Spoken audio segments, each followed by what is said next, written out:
For 3,000 years, the Galactic Council had maintained peace through a simple principle. Overwhelming technological superiority belonged to the ancient races, while newer species remained content with scraps of outdated technology. Wars were brief, rebellions crushed within days, and the natural order preserved. Then, humanity sent a single ship to their doorstep. It wasn't the size that terrified them, though the vessel dwarfed even Krillian dreadnoughts. It wasn't the weapons. Those sensors detected energy signatures that defied known physics. It was the message that preceded it, broadcast across every frequency, translated into every known language. This is Captain Sarah Chan of the Earth Defense Force Battleship Indomitable. We come to talk. Try to shoot us down, and you'll discover why we stopped answering your calls 20 years ago. The galaxy was about to learn that humanity had never stopped evolving. They had simply stopped sharing. Admiral Corvex of the Galactic Council Defense Fleet stared at the tactical display with 4 eyes that had witnessed the rise and fall of civilizations. In his 700 years of service, he had seen rebellions crushed, pirates eliminated, and entire star systems brought to heel with surgical precision. The sight before him, however, challenged everything he understood about galactic power dynamics. The human vessel hung in space like a monument to impossibility. The Indomitable measured nearly 12 kilometers from bow to stern, its hull a matte black that seemed to absorb the light from nearby stars rather than reflect it. Strange geometric patterns covered its surface, creating an almost organic appearance that suggested the ship had been grown rather than built. Most unsettling were the weapon ports, hundreds of them, arranged in configurations that defied conventional military doctrine. Analysis complete, Admiral, reported his tactical officer, a 6-armed Zalithian whose voice carried an unusual tremor. The vessel's energy signature is unprecedented. Our computers cannot classify the propulsion system, weapons array, or defensive measures. Corvex's mandibles clicked in frustration. The Galactic Council had maintained order for millennia through technological superiority. Their database contained specifications for every known ship design, weapon system, and defensive technology in the galaxy. The fact that human engineering had evolved beyond their understanding was more than concerning. It was paradigm-shattering. 20 years had passed since the Galactic Council had last received communication from Earth. The humans had been granted membership as a junior species, assigned to a single star system with strict limitations on their expansion and military development. They had seemed content with this arrangement, trading raw materials and cultural artifacts for outdated council technology. Their representatives had been polite, eager to please, and thoroughly unremarkable. The silence had begun gradually. First, human trade missions became infrequent, then stopped altogether. Diplomatic communications went unanswered. When the Council sent investigation fleets to the Sol system, they found nothing. No ships, no stations, no signs of human presence beyond their home planet, which had somehow become invisible to all scans and communications. The Council had assumed humanity had destroyed itself, as so many younger species did when left to their own devices. The arrival of the Indomitable proved that assumption catastrophically wrong. "Sir," the communications officer interrupted, "we're receiving a transmission from the human vessel. They're requesting an audience with the High Council." "Put them through," Corvex ordered, his voice steady despite his growing unease.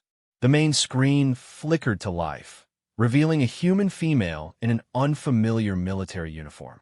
She appeared young by human standards, perhaps 40 of their years, with short-cropped dark hair and eyes that held an unsettling combination of intelligence and barely restrained hostility. Her uniform was deep blue, with silver insignia that bore no resemblance to the simple designs humanity had worn during their council membership. "Admiral Corvex," she said, her voice carrying easily across the void between their ships. "I am Captain Sarah Chun of the Earth Defense Force. We need to talk."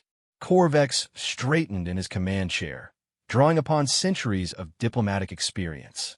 "Captain Chun, I am curious about your vessel's specifications. Our sensors indicate technology far beyond what was available to humanity during our last contact. Chun smiled, and the expression held no warmth. 20 years is a long time, Admiral. Long enough for a species to grow, to learn, to evolve beyond the limitations others tried to impose. She paused, studying something off-screen. We're requesting immediate passage to Galactic Council Central. We have matters to discuss. I'm afraid that's not possible, Corvex replied carefully. Unknown vessels cannot simply approach Council space without proper authorization and inspection. Surely you understand the security implications. I understand them perfectly, Chen said. What you need to understand is that we're not requesting permission. We're extending a courtesy. The Indomitable will reach Council Central in 72 hours. You can escort us, or you can try to stop us. Either way, we're having that conversation. The transmission ended abruptly, leaving the bridge in tense silence. Corvex felt a chill run through his exoskeleton as he considered the implications. No species had dared make such demands of the Council in over a millennium. Sir, the tactical officer reported, the human vessel is moving. They're accelerating toward Council space at this can't be right. What is it? Corvex demanded. They're maintaining acceleration of 300 gravities while showing no signs of inertial stress. At this rate, they'll reach Council Central in exactly 72 hours, as the captain stated. Corvex closed his eyes, feeling the weight of his years and the burden of command. 300 gravities of continuous acceleration should have reduced any crew to paste against their bulkheads. Yet the human ship moved as if physics held no meaning for them. He opened a communication channel to Council Central. This is Admiral Corvex to High Command. Code Red Emergency. We have a situation.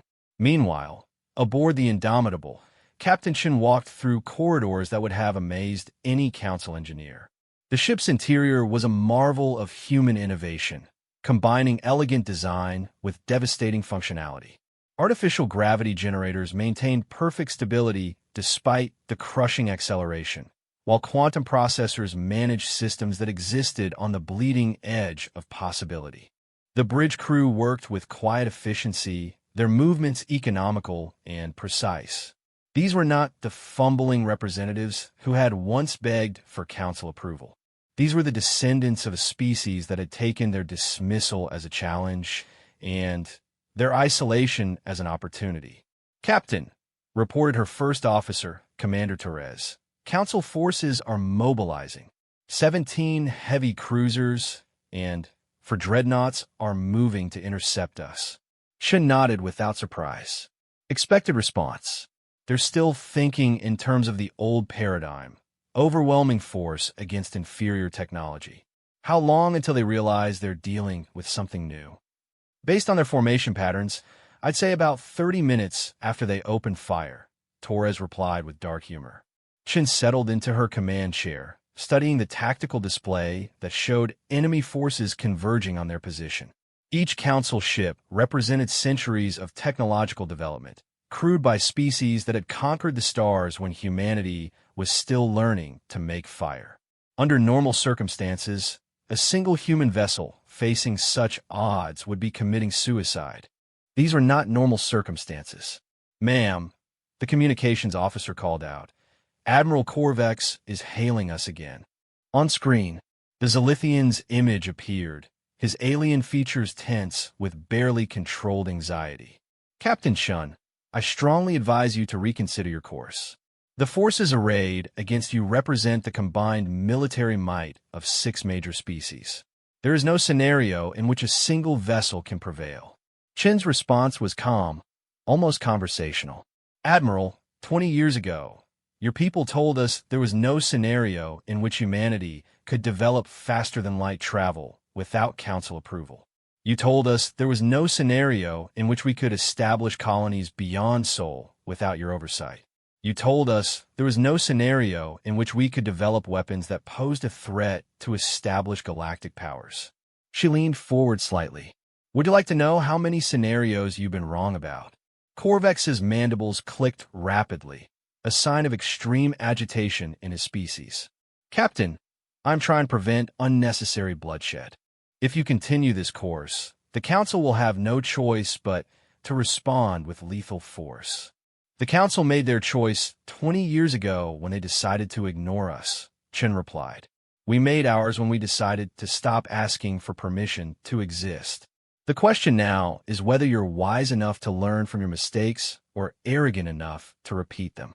The transmission ended, and Chun turned to her weapons officer. Status report, Lieutenant Kim. All systems green, Captain. Primary batteries are charged and ready. Point defense arrays are online. Shields are at maximum efficiency. Very good. Remember, our goal is demonstration, not devastation. We want them to understand the new reality, not eliminate them entirely. Lieutenant Kim nodded, her fingers dancing across controls that would have been incomprehensible to Council engineers. The weapons systems she commanded represented 20 years of human innovation driven by necessity and fueled by the burning desire to prove themselves worthy of respect. The Council forces continued their approach, their formation textbook perfect according to strategies that had served them well for millennia. The lead dreadnought, a Krillian vessel named Judgment of Ages, was a work of art as much as a weapon of war. Its crystalline hull could withstand the output of a small star, while its main cannon had reduced moons to cosmic dust. Against any known threat, it was unstoppable. Incoming transmission from the lead dreadnought, reported the communications officer. Let them speak, Chin said. A new face appeared on the screen. Humanoid, but distinctly alien, with skin that shifted between deep blue and purple hues. Commander Thekvar of the Krillian Imperium spoke with the authority of someone accustomed to immediate obedience. Unknown vessel, you will immediately reduce speed and prepare for boarding. Any resistance will be met with immediate destruction. This is your only warning. Chun studied the alien commander for a long moment before responding.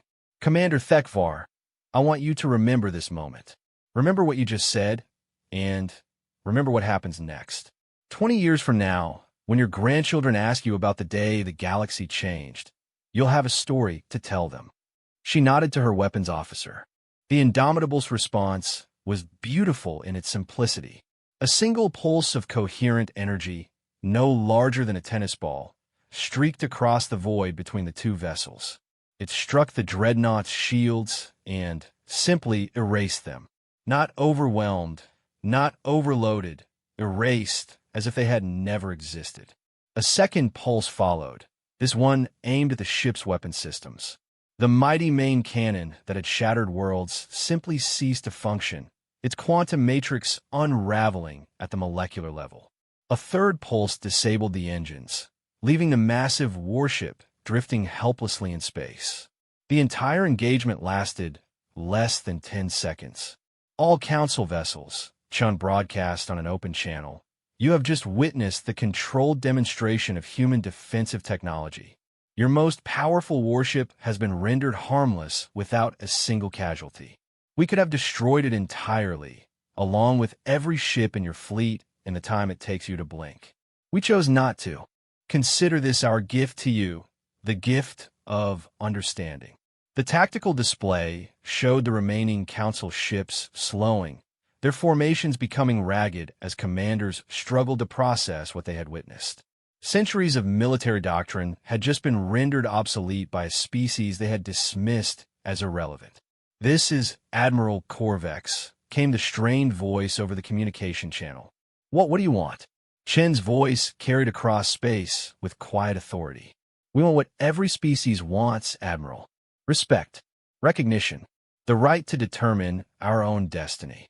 20 years ago, the Council decided we weren't worthy of these things. Today, we've come to discuss whether your opinion has changed. She gestured to her navigator. Resume course for Council Central. Best speed.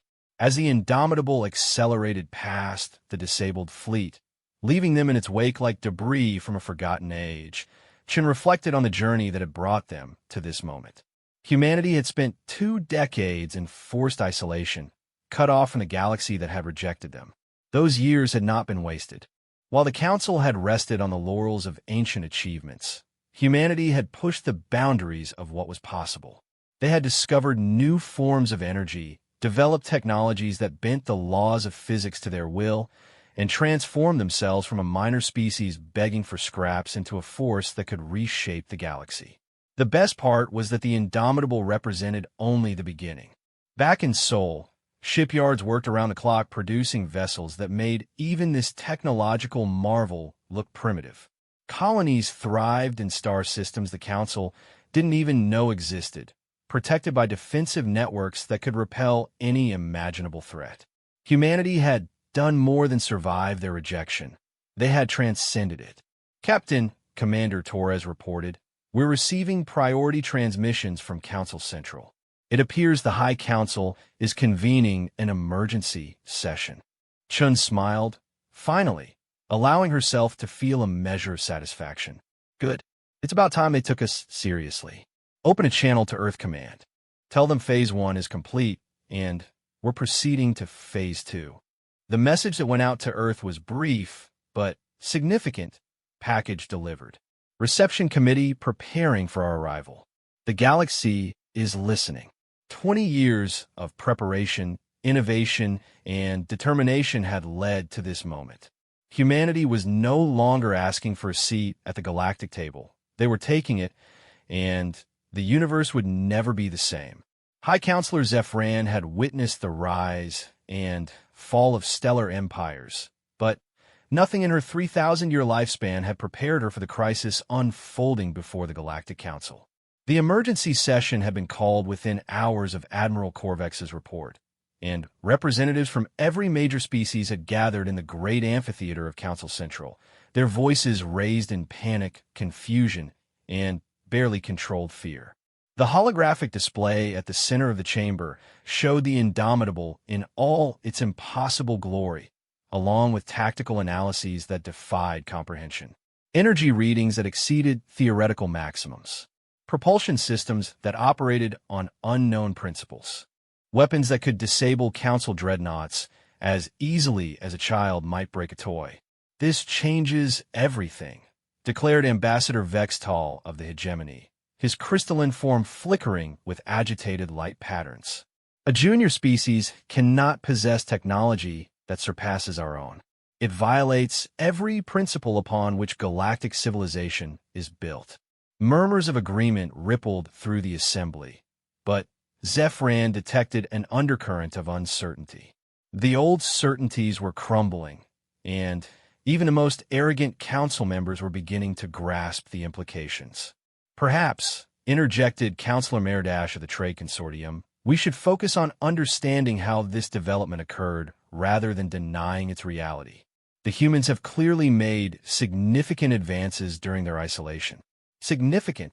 The voice belonged to Fleet Admiral Quintor, whose species had conquered half the galaxy through superior firepower. "They've leaped ahead by centuries in mere decades. No species evolves that quickly without outside assistance." The accusation hung in the air like a toxic cloud.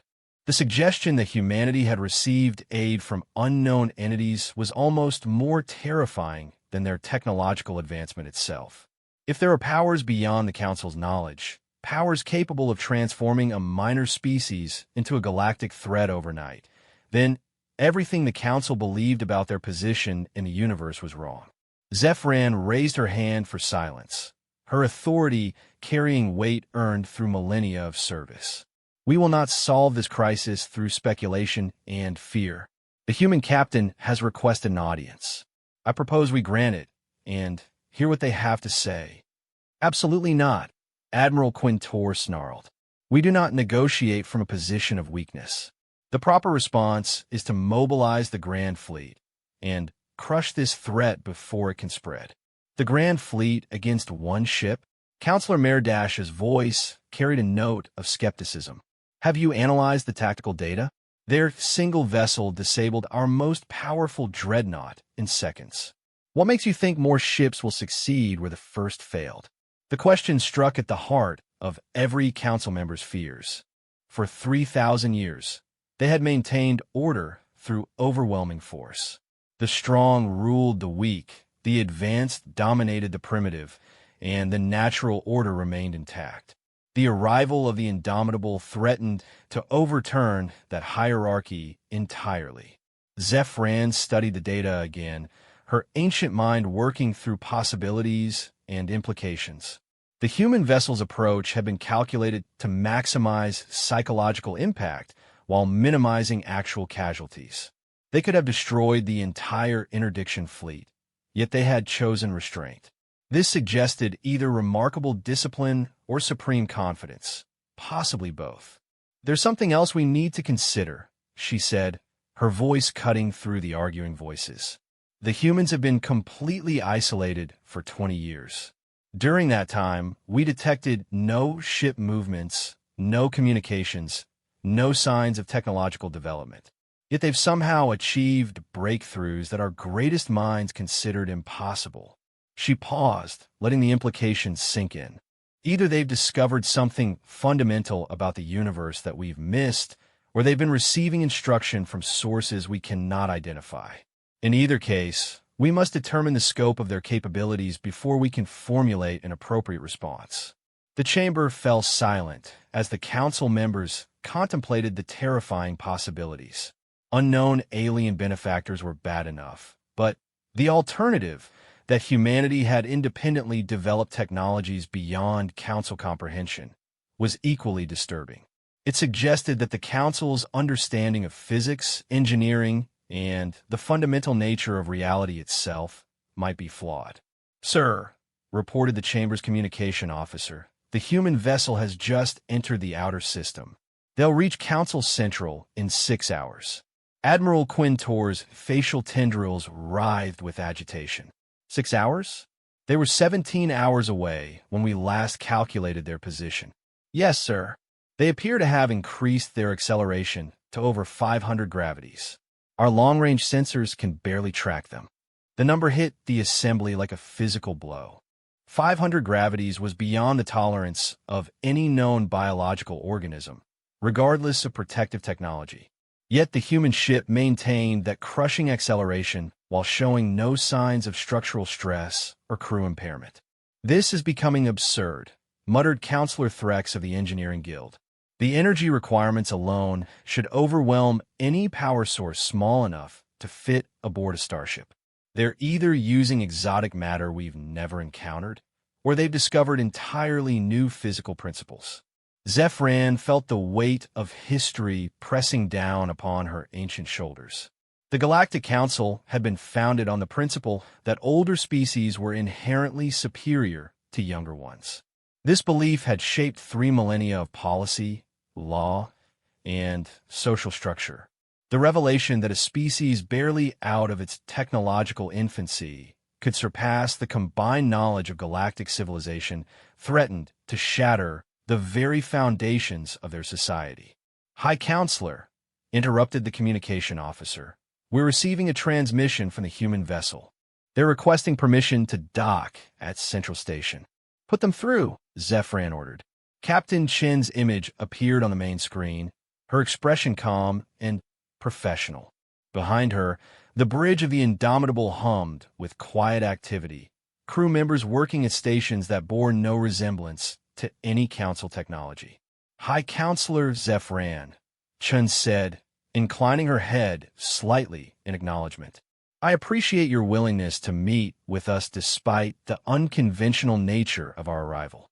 "Captain Chen," Zephyr replied carefully, "I must admit your vessel's capabilities have raised considerable concern among the council membership. Perhaps you could enlighten us about the nature of your technological advances." Chen's smile was polite, but revealed nothing. "Of course, 20 years of isolation provided us with ample opportunity to explore new approaches to engineering and physics. When you're cut off from outside influence, you tend to look inward for solutions. You're suggesting that humanity developed these technologies independently?" Admiral Quintor's voice carried open skepticism. "Without any outside assistance or guidance." "I'm not suggesting anything," Chen replied.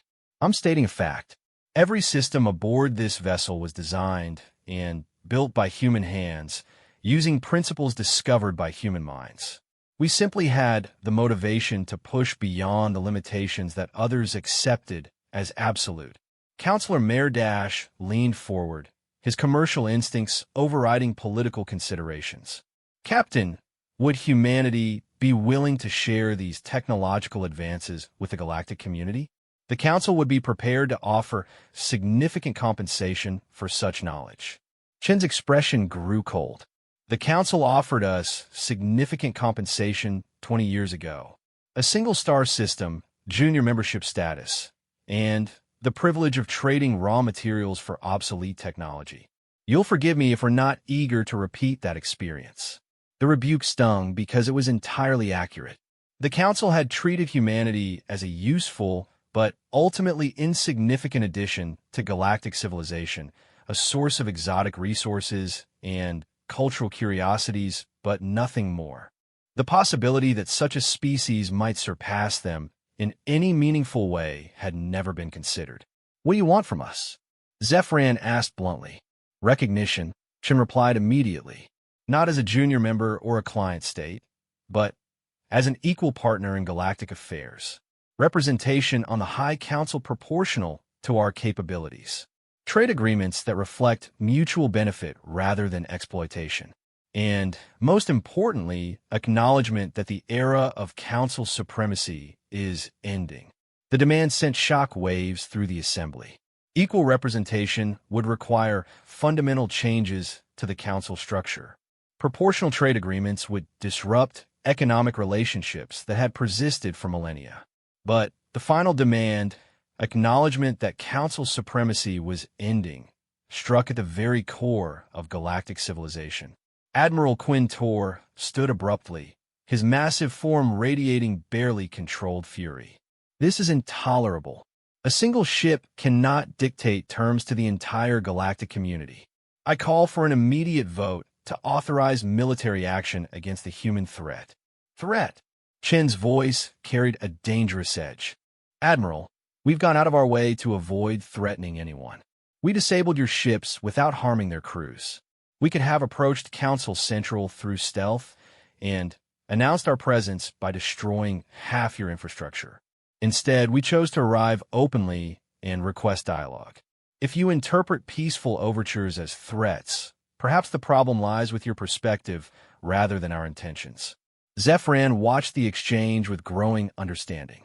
The humans were playing a complex game, demonstrating overwhelming power while maintaining the moral high ground. They had positioned themselves as the reasonable party seeking dialogue, while the Council appeared increasingly belligerent and inflexible.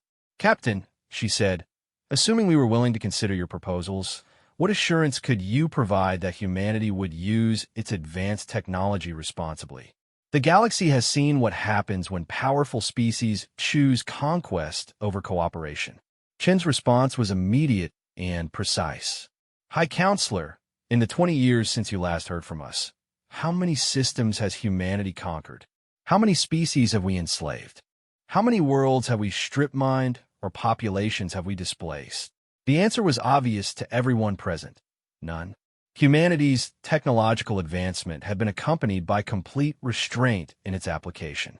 They had developed the means to dominate the galaxy, but had chosen isolation instead of aggression. Furthermore, Chun continued, we're not asking you to take our word for anything. We're proposing a gradual process of integration that allows all parties to assess each other's intentions over time.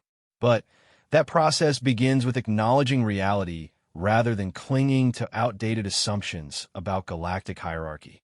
Counselor Threx of the Engineering Guild had been studying the technical data throughout the discussion, his multiple eyes focused on displays that showed energy patterns beyond his comprehension. Captain, purely from a scientific perspective, would humanity be willing to exchange information about your discoveries? Not technology transfer, but theoretical knowledge that could advance universal understanding. For the first time since the conversation began, Chen's expression softened slightly. The pursuit of knowledge has always been one of humanity's greatest strengths. We would welcome scientific collaboration with species that approach such exchanges as equals rather than as superior beings granting favors to inferiors. The distinction was subtle but crucial. Chen was offering partnership in the advancement of scientific understanding while rejecting any relationship based on technological dependence or subservience. Zephyrin felt the currents of political possibility shifting around her. The old order was indeed ending, whether the council chose to adapt or not. The question was whether they could guide that transition constructively or would be swept aside by forces beyond their control. "The council will need time to deliberate on your proposals," she said formally. "Where will you be during our discussions?" "We'll establish a temporary anchorage in the outer system," Chen replied. "Close enough to respond quickly if needed, far enough away to avoid any appearance of intimidation. We understand the magnitude of what we're asking and the time required for thoughtful consideration." As the transmission ended and Chen's image faded, the chamber erupted in heated debate. Some council members called for immediate military action, others argued for complete capitulation to human demands, and still others sought middle ground that might preserve some vestige of the old order. Zephyrin listened to the arguments while her mind worked through the implications of humanity's emergence as a galactic power. The technical capabilities they had demonstrated represented only the tip of the iceberg. Their political sophistication, tactical awareness, and psychological understanding of their opponents suggested a species that had spent 20 years preparing for exactly this moment. The most disturbing aspect was the realization that humanity's isolation might not have been punishment, but preparation. While the Council had dismissed them as irrelevant, humans had used that dismissal as cover for the most ambitious technological development program in galactic history. "High Counselor," Admiral Quintor approached her private consultation area, "you cannot seriously be considering negotiation with these upstarts. The principle of species hierarchy has maintained galactic stability for millennia. If we bend to human demands, every minor species will believe they can challenge established authority." Zephyrin studied the Admiral's aggressive posture and realized he represented everything that was wrong with the Council's approach to the current crisis. "Admiral, species hierarchy was never a natural law. It was a political convenience that served the interests of established powers. If humanity has genuinely transcended technological limitations we thought absolute, then our hierarchy was built on false assumptions from the beginning." "You're talking about the complete restructuring of galactic civilization," Quintor protested. "No," Zephyrin replied quietly. "I'm talking about acknowledging that galactic civilization has already been restructured.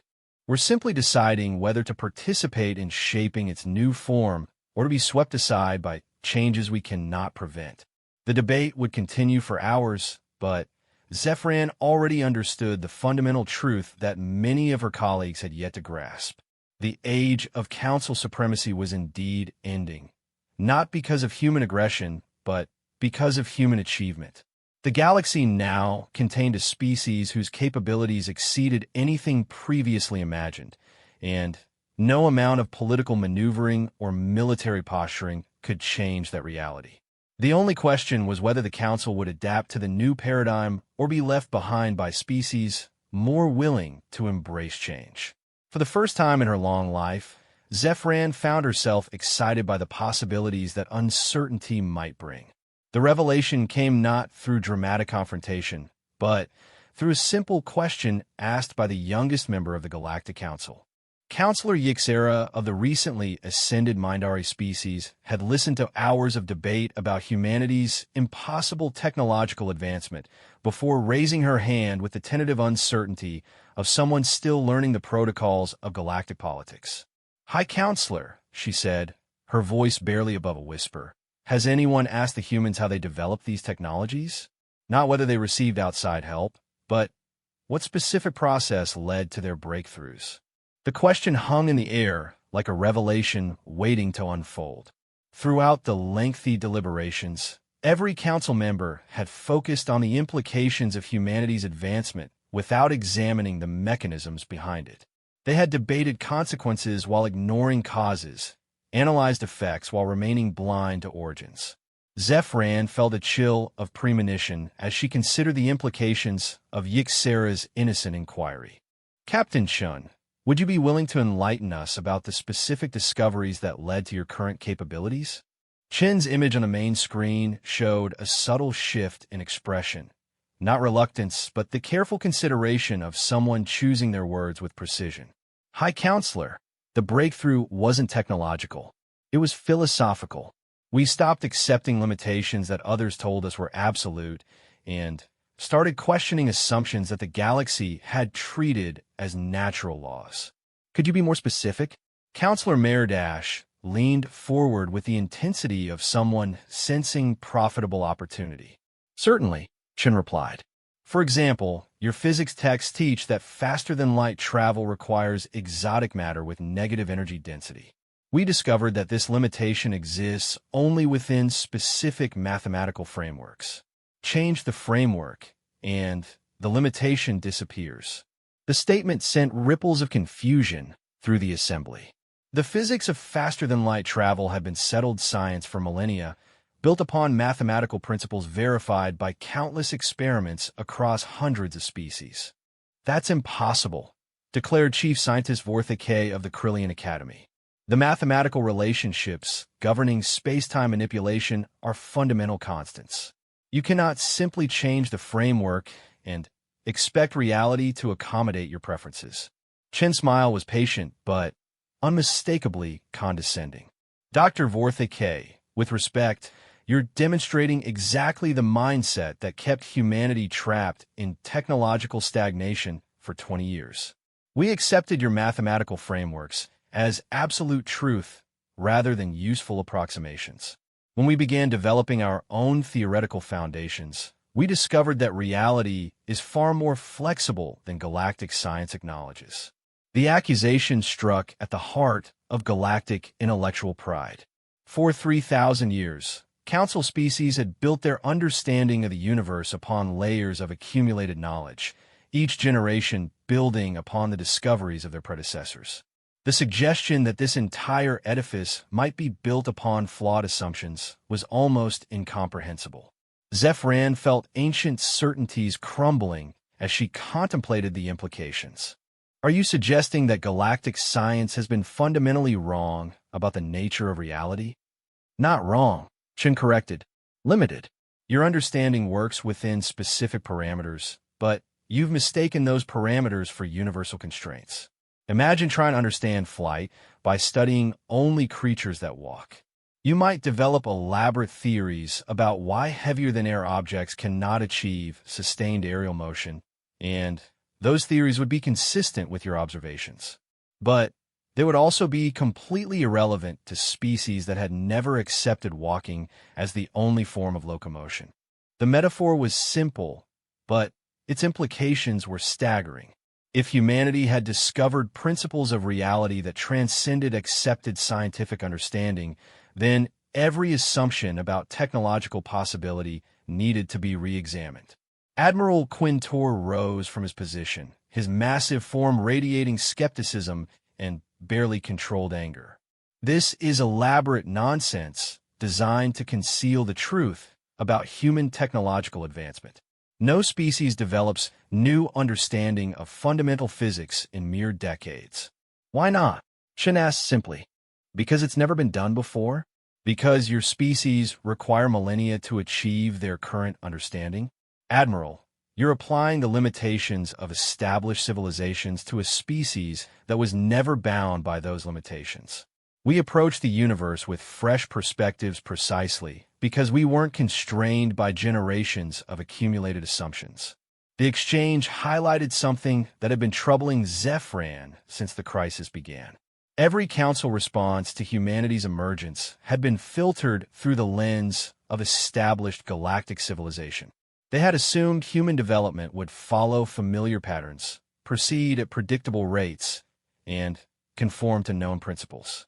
The possibility that a species might approach the universe from entirely different starting points had never been seriously considered. Counselor Yixera, emboldened by the attention her previous question had received, raised her hand again. Captain Chun, Could you provide a specific example of how changing mathematical frameworks led to technological breakthrough? Chen nodded, her expression showing approval for the young counselor's genuine curiosity. Certainly. Take your quantum field manipulation technologies. Council science treats quantum fields as fixed properties of spacetime that can be influenced but not fundamentally altered. This leads to engineering solutions based on working within field constraints rather than modifying the fields themselves. She paused, studying the faces of council members as they struggled to follow her explanation. We discovered that quantum fields are not fundamental properties, but emergent phenomena arising from deeper structural relationships. Once you understand those relationships, you can modify the fields directly rather than merely influencing them through indirect manipulation. Dr. Vorthek's crystalline form flickered with patterns of intense concentration. What you're describing would require understanding of reality at levels we've barely begun to theorize about. The computational resources alone would exceed the capacity of entire planetary networks. Only if you use computational approaches based on sequential processing, Chen replied. We developed quantum consciousness interfaces that allow direct manipulation of reality through focused intention rather than computational calculation. The human mind, properly enhanced and trained, can process quantum relationships in ways that mechanical systems cannot match. The revelation sent shock waves through the assembly. Quantum consciousness had been a theoretical concept among council philosophers for millennia, but the practical implementation had been considered impossible by every scientific academy in the galaxy. Zephyrin felt the pieces of a vast puzzle clicking into place with terrifying clarity. Captain, are you saying that humanity has developed direct mental interfaces with quantum reality? We've developed something far more profound than interfaces, Chen replied. We've evolved.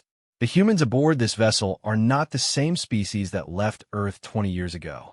We've enhanced our consciousness, expanded our mental capabilities, and integrated our biological systems with quantum processing networks that exist partially outside normal spacetime. The statement was delivered with such casual matter-of-factness that its implications took several seconds to register. When they did, the chamber erupted in chaos as council members grappled with the revelation that they were not dealing with advanced technology, but with evolved beings whose capabilities transcended the physical limitations of normal biological existence. Admiral Quintor's voice cut through the noise like a blade. You're claiming to have achieved controlled evolution? Transformation of your species into something post-human. We're claiming to have achieved what every species dreams of, transcendence of the limitations that bind consciousness to purely physical existence. The difference is that we actually did the work instead of just talking about it. Counselor Mayor Dash had been frantically consulting his trade databases throughout the exchange, his commercial instincts driving him to quantify the unquantifiable.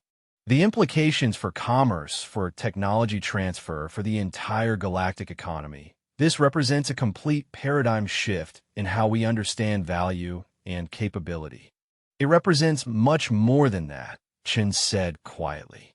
It represents the next stage of galactic evolution. Humanity was never interested in conquering territory or dominating other species. We were interested in pushing the boundaries of what consciousness can achieve. Your dismissal of us as a minor species was actually a gift. It gave us the freedom to pursue development paths that established civilizations would never have considered. Zephyrin studied Chen's image with new understanding, recognizing subtle signs she had previously missed. The captain's eyes held depths that seemed to extend beyond normal human perception. Her movements carried a precision that suggested awareness of quantum-level environmental factors. Even her speech patterns indicated processing capabilities far beyond baseline biological norms. How many humans have undergone this evolution? She asked. All of them, Chen replied. We learned early in our development that partial enhancement creates dangerous instabilities. Either a species commits fully to transcendence, or they remain bound by biological limitations. We chose commitment. The answer revealed the true scope of humanity's transformation. They were not dealing with a technologically advanced civilization, but with an entirely new form of conscious existence that happened to have evolved from human origins. Dr. Vorthak's form had been flickering with increasingly rapid light patterns as he processed the implications of Chen's revelations. The energy requirements for species-wide consciousness enhancement would exceed the output of most stars. How did you solve the power generation problem? Chen's expression grew slightly amused. Doctor, you're still thinking in terms of mechanical energy transfer. Enhanced consciousness draws power directly from quantum vacuum fluctuations. We don't generate energy. We tap into the infinite energy that already permeates reality at the deepest levels. The explanation was simultaneously elegant and terrifying. If humanity had learned to extract unlimited energy from the quantum vacuum, then every assumption about resource scarcity and technological limitation was meaningless. They had essentially achieved practical omnipotence within the physical universe. This explains the impossible performance characteristics of your vessel, Admiral Quintor said grimly. You're not using advanced technology in any conventional sense. You're using enhanced consciousness to directly manipulate reality itself. Exactly, Chen confirmed. The Indomitable is not a machine that happens to be operated by humans. It's an extension of enhanced human consciousness given physical form. Every system aboard this vessel is integrated with our collective awareness, allowing us to modify its capabilities in real time according to tactical requirements. Counselor Yixura raised her hand again, her youthful curiosity undaunted by the philosophical implications of the discussion. Captain, would it be possible for other species to undergo similar enhancement? The question struck at the heart of every council member's deepest hopes and fears. If humanity's transcendence could be shared, it offered the possibility of species-wide advancement beyond anything previously imagined. If it could not, then humanity had achieved permanent supremacy over all other forms of galactic life. Chen considered the question carefully before responding. Enhancement requires more than just technical knowledge. It demands fundamental changes in how a species approaches consciousness, reality, and their relationship to the universe. Most established civilizations are too invested in existing paradigms to make the necessary psychological transitions. But it's theoretically possible. Zephyran pressed. For species willing to abandon everything they think they know about the nature of existence and start fresh, Chen replied. The process is not additive, it's transformative. You don't enhance what you were. You become something entirely new. Most council species would find the prospect terrifying rather than appealing. Zephyran realized that Chen's assessment was probably accurate. The comfort of familiar limitations often outweighed the uncertainty of unlimited possibility. Most galactic civilizations would prefer predictable constraint to the vast unknowns of enhanced consciousness. What does this mean for the future of galactic civilization? She asked. Chen's expression grew serious as she considered her response. That depends entirely on how galactic civilization chooses to adapt to new realities. Humanity is not interested in ruling over other species, but we will not accept being ruled by others either. We're offering partnership to those willing to approach us as equals and peaceful coexistence to those who prefer to maintain their current state of existence. And for those who choose opposition, Admiral Quintor's question carried an implicit threat. Admiral, Chen replied with gentle finality, opposition to evolution is ultimately futile. You can choose to be part of the next phase of galactic development, or you can choose to be left behind by it. But you cannot choose to prevent it from occurring. The truth of her words settled over the assembly like a shroud. Humanity had not just achieved technological advancement. They had achieved evolutionary transcendence. The galaxy now contained beings whose capabilities exceeded anything that normal biological existence could produce, and no amount of military force or political maneuvering could change that fundamental reality. Zephyran understood that the Galactic Council faced a choice that would determine the fate of all member species. They could embrace change and seek partnership with humanity's enhanced consciousness, or they could cling to familiar limitations and gradually become irrelevant to the broader sweep of galactic evolution. The age of council supremacy was indeed ending.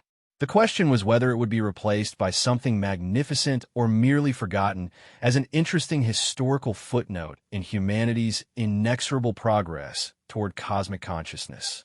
6 months after the arrival of the Indomitable, the galaxy was transforming in ways that no one could have predicted.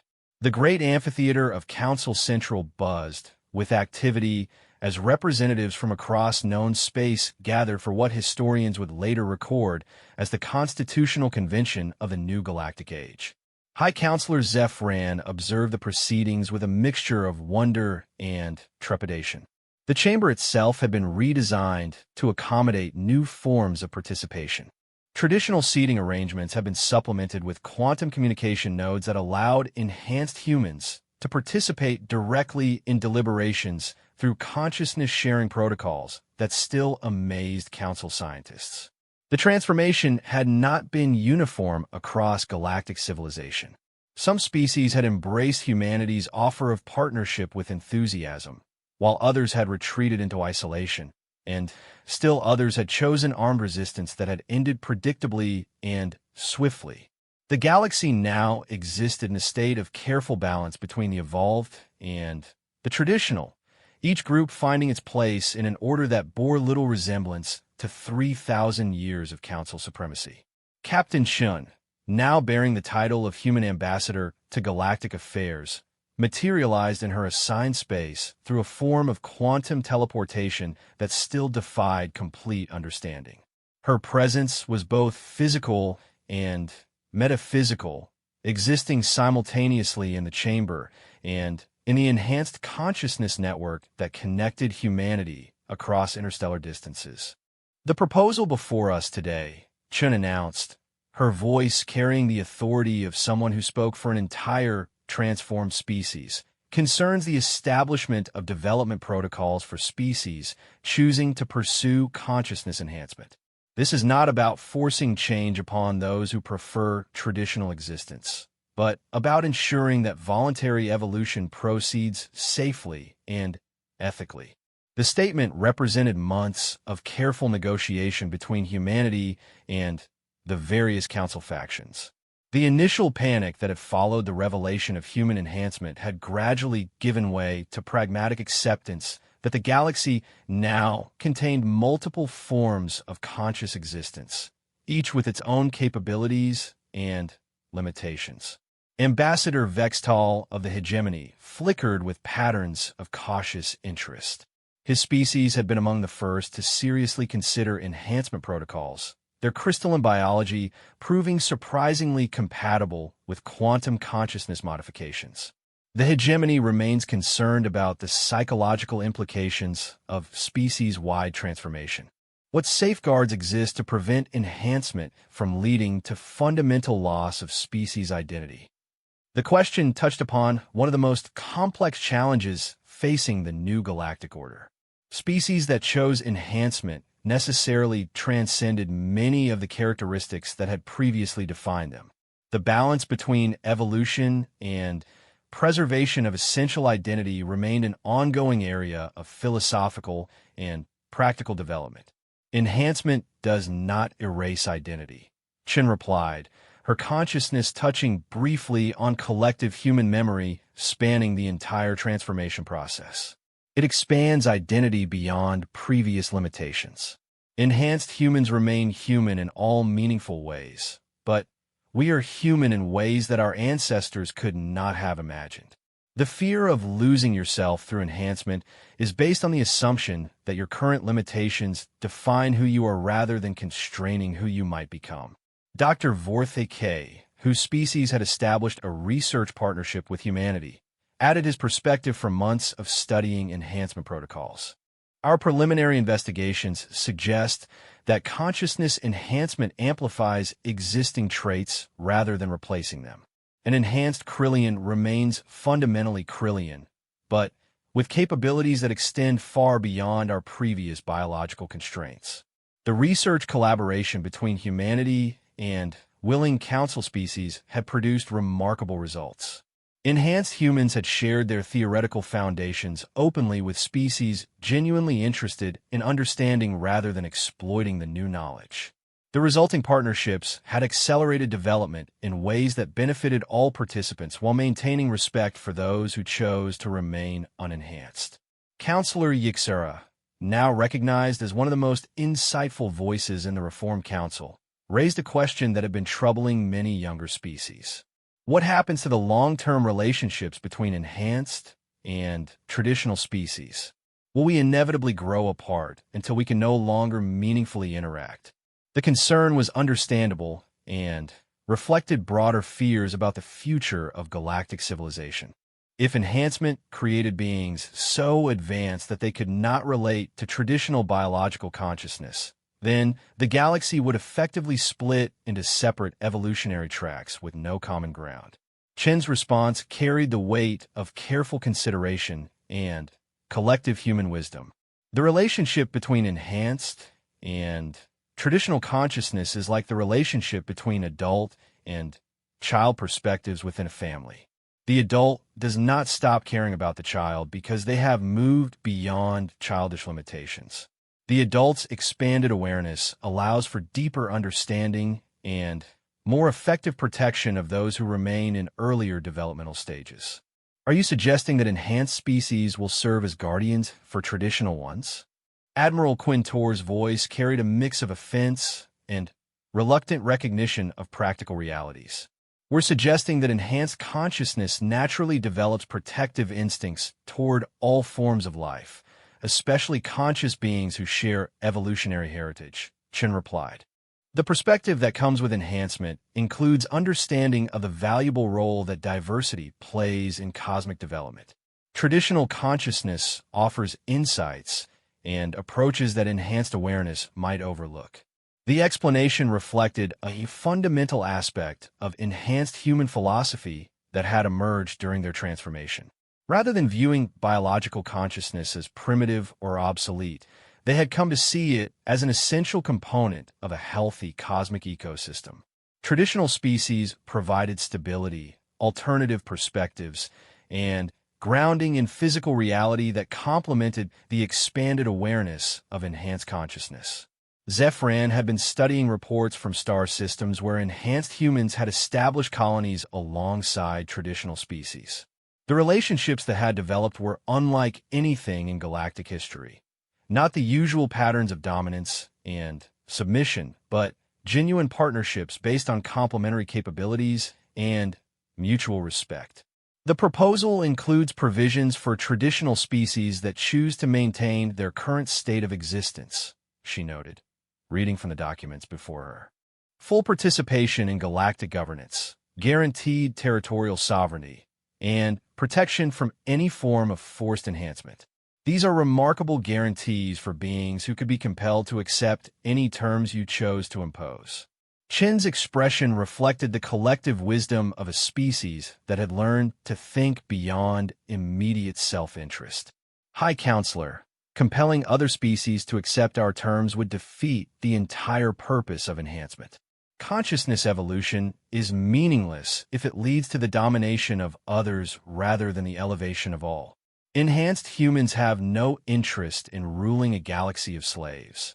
We're interested in fostering a cosmic community where every form of consciousness can achieve its fullest potential. The philosophy represented a complete departure from the competitive dynamics that had driven galactic politics for millennia. Traditional species sought advantage over their rivals, viewing power as a zero-sum game where one group's gain required another's loss.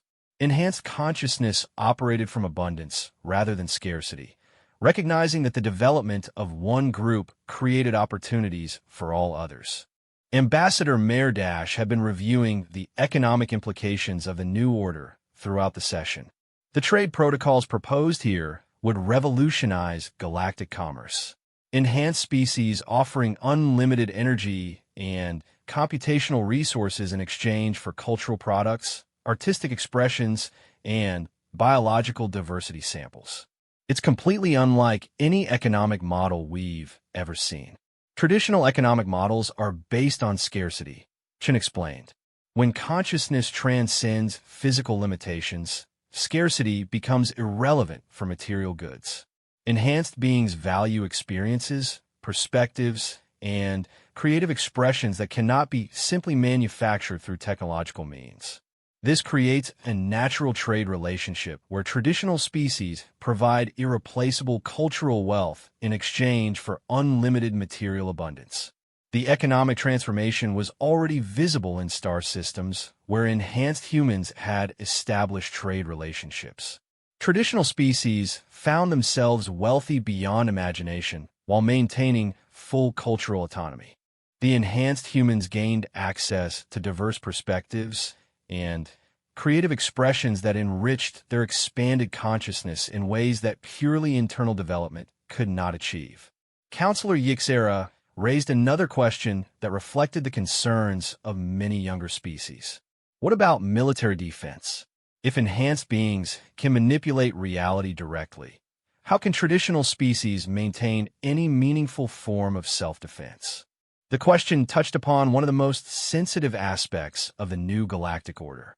Enhanced consciousness possessed capabilities that made traditional military force completely obsolete, creating an apparent imbalance that troubled many species accustomed to defending themselves through conventional means. Military defense becomes irrelevant when no enhanced being has any interest in conquest, Chen replied. But we understand the psychological need for species to feel capable of protecting themselves. Enhanced humans have shared basic defensive technologies with traditional species that provide protection against any conceivable threat from other traditional civilizations. Your safety is guaranteed not through military parity, but through the recognition that your destruction would impoverish the galaxy as a whole. Admiral Quintor had been struggling with the military implications since the first arrival of the Indomitable. This represents a complete transformation of strategic thinking. For millennia, galactic peace was maintained through balance of power between competing military forces. You're proposing peace through benevolent supremacy of enhanced consciousness. We're proposing peace through the recognition that consciousness is too precious to be wasted on conflict, Chen corrected. Enhanced beings understand that every form of awareness contributes to cosmic development in ways that cannot be replicated through purely technological means. Destroying any species would be like burning libraries filled with irreplaceable knowledge. The session continued for hours as representatives worked through the complex details of establishing a new galactic order. The challenges were enormous, integrating traditional and enhanced civilizations, establishing protocols for voluntary enhancement, creating economic systems based on abundance rather than scarcity, and maintaining peace between groups with vastly different capabilities. Yet progress was steady, driven by the recognition that the alternative to cooperation was irrelevance. Enhanced humanity had demonstrated both overwhelming capability and genuine benevolence, making resistance futile and partnership attractive. Traditional species that chose cooperation found themselves prospering in ways they had never imagined, while those that chose isolation were left to pursue their preferred path without interference. As the formal session concluded, Zephyran reflected on the magnitude of the changes she had witnessed. The Galactic Council that had dominated civilized space for 3 millennia was transforming into something entirely new, not through conquest or revolution, but through the patient work of beings who had transcended the limitations that made such conflicts necessary. The galaxy was becoming a place where consciousness could develop according to its own nature rather than being constrained by the fears and limitations of others. Enhanced beings pursued cosmic understanding, while traditional species contributed irreplaceable perspectives and experiences.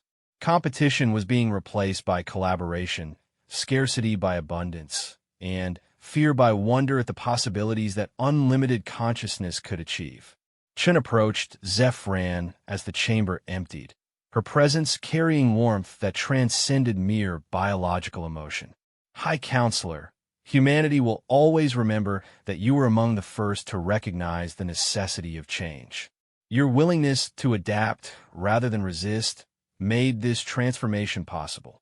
Zephyran studied the being who had once been merely human and was now something far greater while somehow remaining fundamentally recognizable.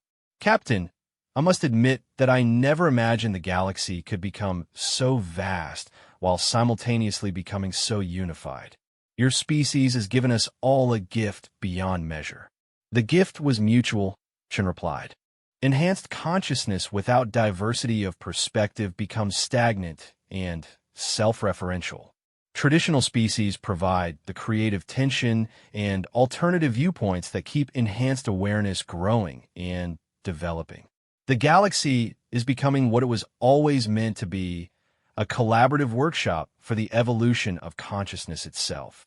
As Chen's image dissolved into quantum possibility, Zephyran understood that she had witnessed the birth of something unprecedented in galactic history. Not the rise of a new dominant species, but the emergence of a cosmic consciousness that included all forms of awareness while transcending the limitations of any single form. The arrival of Earth's battleship had indeed sent the galaxy into panic. But from that panic had emerged something magnificent. A new form of civilization based on the enhancement of consciousness rather than the domination of territory, the cultivation of awareness rather than the accumulation of resources, and the celebration of diversity rather than the enforcement of conformity. Humanity had kept their promise. They had stopped asking for permission to exist and had instead begun the patient work of helping the entire galaxy transcend the limitations that had constrained conscious development for eons. The universe was about to discover what billions of enhanced minds working in harmony could achieve when freed from the petty concerns of survival and competition. The age of enlightenment was beginning, and consciousness itself was finally coming home.